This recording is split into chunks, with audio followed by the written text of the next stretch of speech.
All right, let's dive in. So many of you requested a closer look at cooking with Kaya. Oh, yeah, she's everywhere, isn't she? Seriously, it seems like you can't scroll for 5 seconds without seeing her recipes, or, let's be honest, her dance moves. We've got a ton of articles, research, and even some interesting YouTube takes. Yeah, definitely some spicy takes out there. But what's the deal? Why is cooking with Kaya such a phenomenon, and why does it seem like, especially for women, there are such strong reactions? You know, on the surface, it's cooking, right? Some dancing, a jingle. Mm-hmm. Catchy, I'll admit. But the more we dig in, it really does feel like cooking with Kaya is tapping into something deeper. Like what? I mean, we're talking about gender roles, how we even consume entertainment in this TikTok world. It's a lot more than just, like, here's how to make a sandwich. Okay, you mentioned the jingle. I have to bring it up. The whole cooking with Kaya chant, the moves, sometimes even twerking. Is that part of the appeal, or is there something more to it?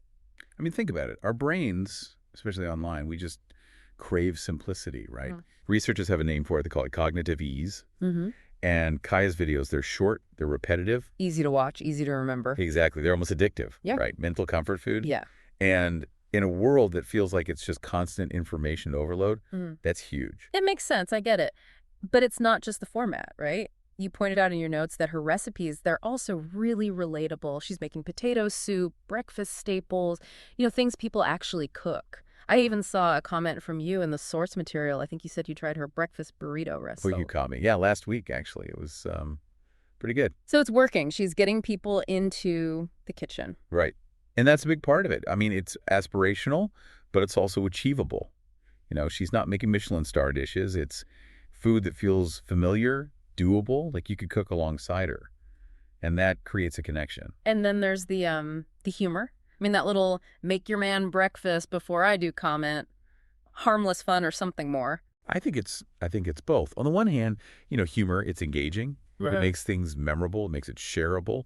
But on the other hand, that comment, even if it's just a joke, it does kind of play into, these underlying anxieties some women have brought up. Right, like about competition and relationships. Especially in the digital age where everything feels so amplified. Okay, so we've got this engaging format, recipes people connect with, and then that touch of humor, all playing into her, skyrocketing popularity.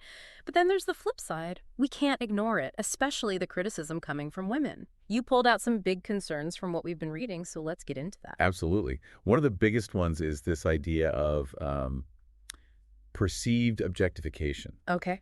And some women are saying, her dancing, what she's wearing, those kind of suggestive comments, it overshadows the actual cooking. Like they're saying she's not being taken seriously as a cook. Yeah, and maybe even that it's reinforcing some harmful stereotypes. So it begs the question, can a woman be both entertaining and like a respected food expert in this online world? And this kind of connects back to what you were saying earlier about the history of women in, the food world, the food media world. Like she's walking this tightrope that honestly so many women before her have had to navigate. Right, exactly. This tension has been around for decades. Think about like Julia Child. Groundbreaking, but even she had to deal with criticism about how she looked, how she acted. Wow, yeah. And now with social media, it's tenfold. Totally. And you highlighted this one comment in the YouTube transcript. It really stood out. The viewer said, and I'm paraphrasing here, that Kaya's whole presentation basically sets these unrealistic expectations for women. Like they have to be alluring and domestic at the same time. Yeah, and it really adds another layer to this, doesn't it? Absolutely. Because it speaks to this bigger anxiety in society. Like, how are women supposed to present themselves online? Effortlessly beautiful, amazing in the kitchen, always entertaining. It's a lot. It is a lot to unpack. And then, of course, there's the whole impact of Kaya's content on, well, relationships. I mean, stealing your man jokes, as lighthearted as they might seem, they've sparked some serious conversations. Yeah, about trust and insecurity. Makes sense, right? Yeah. I mean, social media has blurred the lines of relationships in so many ways. And then you have these videos, and it's like, even if it's unintentional, they can trigger these feelings of jealousy, competition. You flagged an article where a therapist even weighed in. They said, and I'm quoting here, that Kaya's content, while not inherently problematic, can exacerbate existing insecurities in relationships. Yeah, throwing fuel on a fire that's already smoldering. Yeah. And it really brings home the point that good communication in a relationship is crucial, right? Absolutely. If your partner's into Kaya's content and it's making you feel uncomfortable, you got to be able to talk about it openly and honestly. Great advice. So we've got the whole debate about objectification, the relationship anxieties, but there's this third criticism that kept popping up, and that's the authenticity piece. Oh, yeah. This is a big one. So is she genuinely passionate about cooking, or is this all just for, followers, brand deals, that whole... Right. Like, is it all just about fame and making money? Exactly. And it gets at this huge issue of what's being called the commodification of self-presentation online. Okay, break that down for me. Basically, it's turning your whole online persona into a product to sell. Ah. And with Kaya, the lines get really blurry. Like, is she a chef? Is she an entertainer? A businesswoman, or all of the above? Yeah, that's the million-dollar question. And I feel like a lot of her viewers are really grappling with this. Right. They're trying to figure out, is she really sharing her love of cooking, or is this a carefully crafted persona to get attention, to monetize her platform? It's tricky because, as you said, there's no easy answer. Like, we're living in this age where authenticity and performance, that line, it's so thin, especially online. Absolutely. And Kaya, she's like the perfect example. She forces us to confront these assumptions we make about people online, to really think about, what are the motivations behind the content we're watching, consuming, sharing? So we've got this really interesting, almost like paradox, right? You've got this huge popularity, but then all this controversy. People love her engaging format, the recipes, the humor. It's pulling in a huge audience. But then there's the criticism for maybe objectifying herself, stirring up anxieties in relationships, blurring those lines of authenticity. Right. And all of this is happening at the same time that there's this bigger cultural conversation, right? Mm-hmm. About gender roles, about online entertainment, and honestly, just the power dynamics that are happening in the digital age. And then on top of all that, there's this other layer to the Cooking with Kaya story. It comes from this pretty bold YouTube video we found. The creator is arguing that Cooking with Kaya is being used as bait. And this is where things get really, really interesting. Yeah, this is where Cooking with Kaya, even if it wasn't intentional, becomes kind of a social experiment. And it's revealing a lot about us, about our own biases and anxieties. Whoa. So before we go down that rabbit hole, just your initial thoughts based on what we've talked about so far, is Cooking with Kaya just harmless fun, or is there something more complex at play? Oh, it's definitely more nuanced than it looks at first glance. Yeah. And that's what makes it so fascinating to dive into. It's showing us how a seemingly simple cooking show can tap into these deep anxieties about gender, relationships, and this constantly changing world of online entertainment. Okay, a lot to think about. When we come back, we're going to dive into this whole bait theory and explore how Cooking with Kaya is acting as a mirror, reflecting our own attitudes and beliefs about women, food, and really just the complexities of life in the digital age. Buckle up. All right, welcome back. It's crazy how Cooking with Kaya has taken us from, like, potato soup and twerking to these big questions about gender and what's happening online. No kidding. Yep. I mean, before the break, we were talking about how Kaya's popularity could be tied to this whole cognitive ease thing, our brains wanting simple content online. But then you've got these criticisms about objectification, authenticity, all that. How do those two ideas even exist at the same time? Yeah, it's a bit of a paradox, right? On one hand, she might be successful because she's tapping into that desire for easy entertainment, like we were saying. But then on the other hand, people are calling her out for playing into stereotypes. Right, which brings up a whole other set of questions about how women are supposed to, exist in these online spaces. Totally. And speaking of that, one of the articles you shared talked about the male gaze and how it affects how women present themselves online. Do you think that applies here? I mean, yeah, probably, right? The whole idea that women are constantly being judged based on how appealing they are to, some imaginary male audience. Exactly. And that can create this pressure to conform to certain standards of beauty and behavior, even in something like cooking. And it's not just about being attractive, right? It's this whole thing where women have to be attractive, but not too sexy. They have to be skilled, but not intimidating. You even highlighted a quote in the article about that. It really fits with what's happening with Kaya, don't you think? Absolutely. It's like she can't win. People praise her for her looks, for being entertaining, but then turn around and criticize her for, maybe objectifying herself. It's such a tricky balance to find. Totally. And I think it goes beyond just Kaya, right? This is a bigger conversation about how women are portrayed and seen in media, especially on platforms like TikTok, where it's all about going viral and getting as much attention as possible. You're absolutely right. And it makes you wonder about the role algorithms and like the whole structure of these platforms are playing in all of this. You mean like because TikTok is all about those short videos, those quick hits of entertainment? Exactly. It might actually be encouraging a certain type of content that doesn't really allow for these more nuanced discussions about things like food or gender. So it's not just Kaya making individual choices, it's also about these larger systems that are shaping what we see and what gets popular online. That's kind of mind-blowing. Right. And it brings us back to this bait theory we mentioned earlier.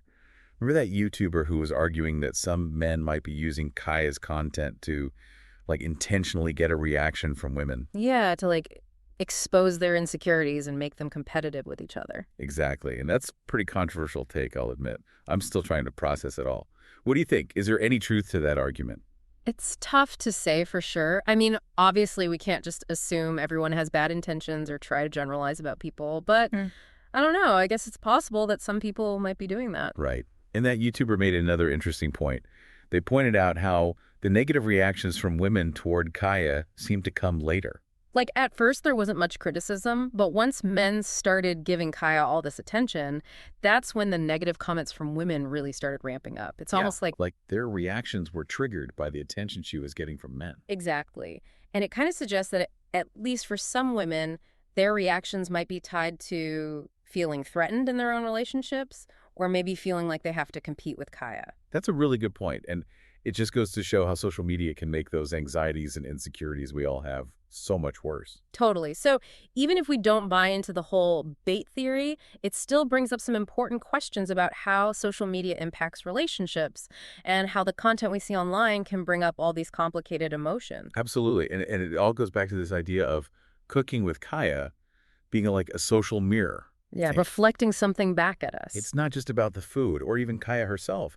It's about what this whole situation reveals, about how we think and feel about gender, relationships, and this whole crazy digital landscape we're all living in. Yeah. And one of the articles you sent used the term parasocial relationships to describe how people connect with people online. Parasocial relationships, yeah. I remember that. It's like we feel like we know these online personalities even though it's not a two-way street. Exactly. So in a way, Kaya's viewers might be projecting their own experiences and anxieties onto her and her content, even though she's not actually part of their lives. Wow, so we're basically laying our own baggage onto her without even realizing it. It's possible.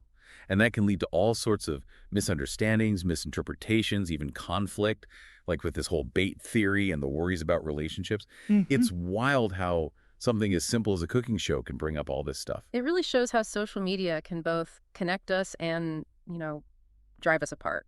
It really does. And I think it highlights the importance of, like, media literacy, being aware of how the things we watch and read online affect us, our thoughts, our feelings, even our actions. So if we're trying to sum all this up for our listeners, what are the big takeaways from this deep dive into cooking with Kaya? Well, I think the biggest thing is to be aware of how we're engaging with stuff online.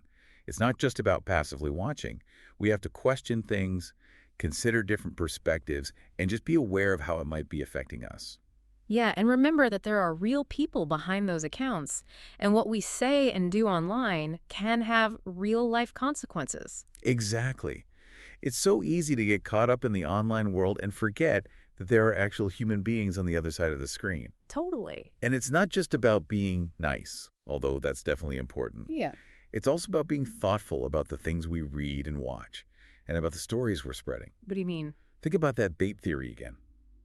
Whether or not we believe it, it shows how online content can be used to reinforce harmful stereotypes and cause division. We have to be aware of that and challenge it when we see it happening. Okay, so it's not just about being nice, it's about being responsible. Exactly.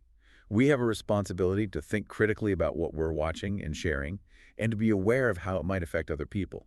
This has been a wild ride. I mean, we started with potato soup and dance moves, and now we're talking about gender, relationships, authenticity, the power dynamics of the internet. It's amazing how cooking with Kaya has become this mirror, reflecting back all these anxieties and beliefs we have about the world. It really shows how powerful online content can be in starting conversations and making us question the things we think we know. And that's what the deep dive is all about. Totally agree. So to everyone listening, we encourage you to keep thinking critically about what you see online. Question things, look for different perspectives, and most importantly, remember that there are real people behind those accounts. And if Cooking with Kaya has taught us anything, it's that even the simplest things can be more complicated than they seem. Keep exploring, keep asking questions, and keep the conversation going. Until next time. Welcome back to the Deep Dive. We've been breaking down this whole Cooking with Kaya thing, the good, the bad, the bait theory. Right, a lot to unpack. But before we wrap up, we really need to talk about the impact all this is having on Kaya herself. Yeah, it's easy to forget sometimes that behind all these viral videos and online personas, there are actual people dealing with real-life consequences. Exactly.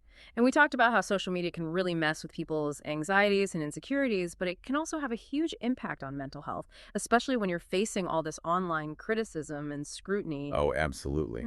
There's so much research now about how online harassment and negative comments can lead to, stress, anxiety, depression, even in some cases thoughts of self-harm. It's serious stuff. And for someone like Kaya, whose whole persona is so tied to her online presence, it's got to be even more intense. That line between what's online and what's real gets even blurrier.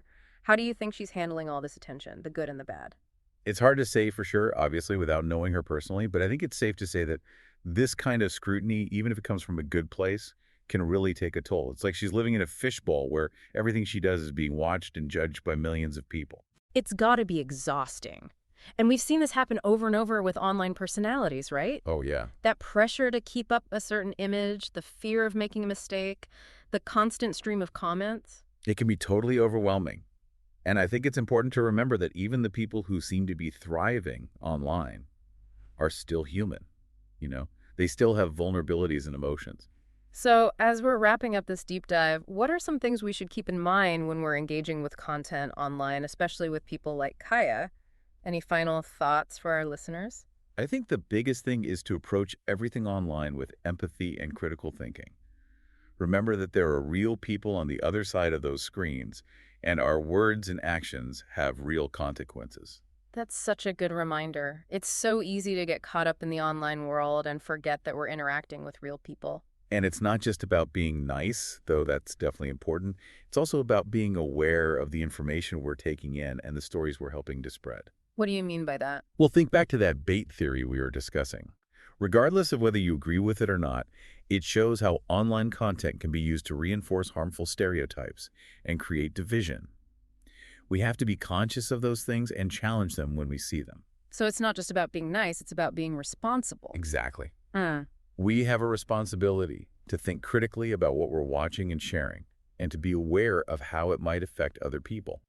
Wow, this has been such a fascinating deep dive. I mean, we started with potato soup and dance moves, and now we're talking about gender, relationships, authenticity, the whole power dynamic of the internet. It's incredible how Cooking with Kaya has become this mirror reflecting all these anxieties and beliefs we have about the world. It really shows you how powerful online content can be, how it can spark these conversations and make us question what we think we know. And that's what the deep dive is all about. Absolutely. So to everyone listening, keep thinking critically about what you see online. Question things, consider different perspectives, and most importantly, remember the human beings behind those accounts. And if Cooking with Kaya has taught us anything, it's that even the simplest things can be way more complicated than they appear. Keep digging deeper, keep asking questions, and keep the conversation going. And that's a wrap for this episode of The Deep Dive. Thanks for joining us. Today is your lucky day.